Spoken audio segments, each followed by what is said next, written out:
P ശശിയും P ദിവ്യയും തമ്മിലുള്ള കൂടുതൽ ബന്ധങ്ങളുടെ വിവരങ്ങൾ പുറത്തു വരികയാണ്. അവർ നടത്തിയ ഇടപാടുകളെ സംബന്ധിക്കുന്ന വിവരങ്ങൾ കൃത്യമായി ലാൻഡ് റവന്യൂ ജോയിൻറ്റ് കമ്മീഷണറായിട്ടുള്ള ഗീത IAS പുറത്തുവിടാതിരിക്കാൻ വലിയ തോതിലുള്ള പ്രേരണയാണ് അവർക്കെതിരെ നടത്തുന്നത്. അവർക്കെതിരെ ഭീഷണി ഉയരുന്നു എന്ന് ഇതിനോടകം തന്നെ റിപ്പോർട്ട് ലഭിച്ചിരിക്കുകയാണ്. എന്തുകൊണ്ട് അതിനെപ്പറ്റി സമഗ്രമായി ഒരു വിശദ അന്വേഷണം പോലീസ് നടത്തുന്നില്ല? എന്തുകൊണ്ട് അവർക്ക് സംരക്ഷണം കൊടുക്കുന്നില്ല? അവരുടെ ജീവന് ആപത്താണ് എന്ന് നിരന്തരമായിട്ടുള്ള വാദഗതി ഉയർന്നിട്ടും സംരക്ഷണം അനുവദിക്കുന്നില്ല. കൃത്യമായും ഗീത IASന്റെ ജീവൻ സംരക്ഷിക്കണം എന്നുള്ളത് ഇപ്പോൾ മഞ്ജുഷയുടെ കൂടി ആവശ്യമാണ്.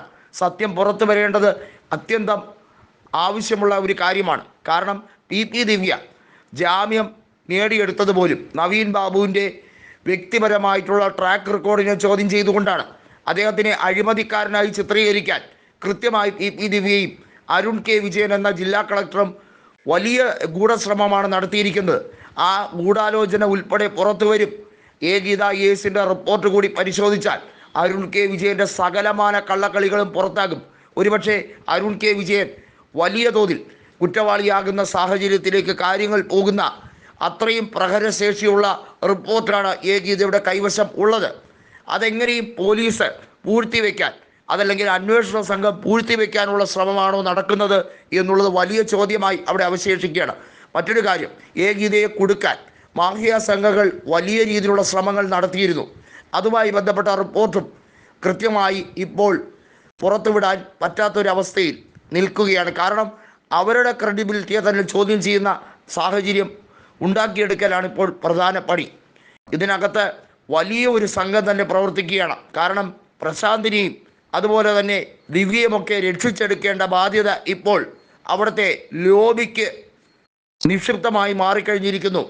കൊയ്യം സർവീസ് സഹകരണ ബാങ്കിൽ നിന്നും വായ്പ എടുത്തതുമായി ബന്ധപ്പെട്ട കാര്യം, അതിൻ്റെ കള്ളക്കളികൾ ഓരോന്നായി പൊളിഞ്ഞടുങ്ങുമ്പോൾ ഉദ്യോഗതലത്തിലിരിക്കുന്ന സർക്കാർ സർവീസിൽ ഇരിക്കുന്ന ഒരു വ്യക്തി എങ്ങനെയാണ് പ്രൈവറ്റ് പെട്രോൾ പമ്പ് തുടങ്ങുന്നത്? ഇതുമായി ബന്ധപ്പെട്ട ചോദ്യത്തിന് ഉത്തരമില്ലാതിരിക്കുകയാണ്. കോടതിയിൽ വിസ്താരം വരുമ്പോൾ ബബ്ബ അടിക്കുന്ന സാഹചര്യത്തിലേക്ക് എത്തുകയാണ്. വിശ്വം വക്കീൽ ശരിക്കും അന്തം വിട്ടിരിക്കുകയാണ്. കീഴ്ക്കോടതിയിൽ നിന്ന് ജാമ്യം ലഭിച്ചത് എന്തോ ഒരു മഹാഭാഗ്യമായി തന്നെയാണ് വിശ്വം വക്കീൽ കരുതുന്നത്. കാരണം വിശ്വം വക്കീലിന് ഒരു പ്രതീക്ഷയുമില്ലായിരുന്നു ജാമ്യം ലഭിക്കുമെന്ന്, യാതൊരു രീതിയിലുള്ള ചിന്തയുമില്ലായിരുന്നു. ഹൈക്കോടതിയിൽ അതിന് സ്റ്റേ ലഭിക്കും, ഹൈക്കോടതിയിൽ കൂടുതൽ സാഹചര്യം ഉണ്ടാകുമ്പോൾ അതിൻ്റെ വസ്തുതാപരമായിട്ടുള്ള കാര്യങ്ങളെല്ലാം ചോദ്യം ചെയ്യപ്പെടുകയും ഈ നടപടിക്രമത്തെ ക്വാഷ് ചെയ്യുകയും ചെയ്യും എന്ന് വിശ്വൻ വക്കീലിന് കൃത്യമായി അറിയാം. അതുകൊണ്ട് തന്നെ തെളിവുകളെല്ലാം നശിപ്പിക്കാൻ കഴിയുമോ എന്നതാണ് അവരുടെയൊക്കെ ശ്രമം എന്ന് വ്യക്തമാകുന്ന സാഹചര്യത്തിലേക്കാണ് കാര്യങ്ങൾ പോകുന്നത്. മഞ്ജുഷയാണെങ്കിൽ പിടിച്ച പിടിയാലെ തന്നെ ഈ വിഷയത്തിൽ ഇതിനകത്ത് അപായ സൂചന ഉണ്ടായിരുന്നു, അദ്ദേഹത്തിനെ വകവരുത്തിയത് തന്നെയാകാം എന്നുള്ള ഒരു കൺക്ലൂഷനിലേക്ക് അവർ എത്തി നിൽക്കുമ്പോൾ അതിനെപ്പറ്റിയുള്ള അന്വേഷണമില്ല. നവീൻ ബാബുവിൻ്റെ സഹോദരനായ പ്രവീൺ ബാബുവിനെ കളക്ടർ പറഞ്ഞ് വിശ്വസിപ്പിച്ച സാഹചര്യ തെളിവ് അവിടെ അതുപോലെ തന്നെ നിഴലിച്ച് നിൽക്കുകയാണ്. കളക്ടർ കൃത്യമായി പ്രവീൺ ബാബുവിന് ഉറപ്പ് കൊടുത്തിരുന്നു അട്ടിമറിയൊന്നും തന്നെ ഈ കേസിൽ സംഭവിക്കില്ലെന്ന്. അപ്പോൾ തന്നെ അട്ടിമറിയുടെ സംഭവ രൂപം ഉരുത്തിരിഞ്ഞിരുന്നു എന്ന് താൻ മനസ്സിലാക്കാൻ വൈകിപ്പോയി എന്നാണ് പ്രവീൺ ബാബു പിന്നീട് മാധ്യമങ്ങളോട് പറഞ്ഞിരിക്കുന്നത്. ഒരു കാര്യത്തിൽ വ്യക്തത ഇപ്പോഴുമില്ല. പരിയാരം മെഡിക്കൽ കോളേജിൽ പോസ്റ്റ്മോർട്ടം നടത്തിയത് ആരെ രക്ഷിക്കാൻ വേണ്ടിയായിരുന്നു എന്നുള്ള കാര്യത്തിൽ ഇതുവരെയും വ്യക്തത വന്നിട്ടില്ല.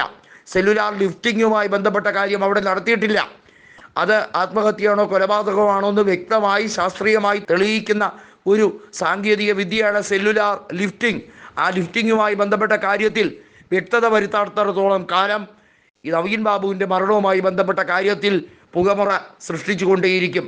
അതുകൊണ്ട് തന്നെ പി ശശിക്ക് ഇത് ഏറ്റവും പ്രാധാന്യമേറിയ ഒരു കേസാണ്. തൻ്റെ പ്രിയ സുഹൃത്ത് ദിവ്യയെ രക്ഷിച്ചെടുക്കുക എന്നുള്ളത് പി ശശിയുടെ ബാധ്യതയായി മാറിക്കഴിഞ്ഞിരിക്കുന്ന പോലെയാണ്.